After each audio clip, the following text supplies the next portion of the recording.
CNN has framed Trump shooting as interruption. Why would they lead with it if that was, would they lead with that if that was, it was Biden?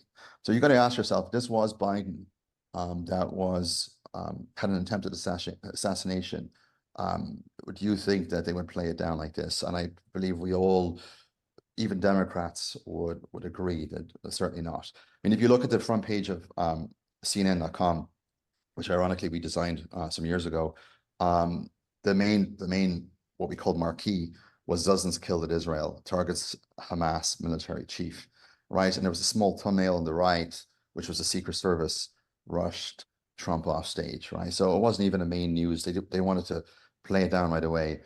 It was I the same. think Go ahead. the headline, it was even, I think, Secret Service rushes Trump off stage after he falls at rally.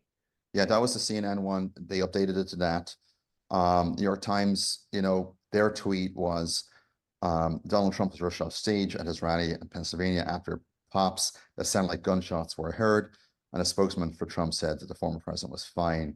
So they ultimately tried to play it down and kind of just breeze it off. So it didn't play into what we all know it has played into now. The Washington Post, for example, can be some of the worst. I mean, their thing was Trump was escorted away after loud noises. Their post got worse even the day after. NBC was, again, the popping noises, and he was removed from stage. It wasn't so much, anything to do with an attempted assassination, right? So if you look at the difference between, for example, what the New York Post put up there, and CNN put up there, and we've got screenshots of that, you can really see what the truth versus what's clearly a unified voice by the mainstream media. Now, I'm not saying here it's good or bad, right? But you can clearly see that the incident that happened, if this was, let's say, for example, a plane crash, right?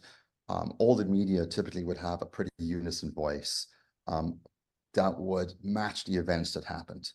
Now, when it's political, and this was a pretty significant event, let's say the plane crash in politics, the voice behind mainstream media is one in unison, but doesn't seem to reflect the reality and the drama of the situation. So it's very clear that there seems to be a agenda, whether good or bad, to somehow go off kilter, off track with what should be expected from non-biased reporting, whether it's politics or a plane crash. Right. Uh, yeah. And why do you think that is?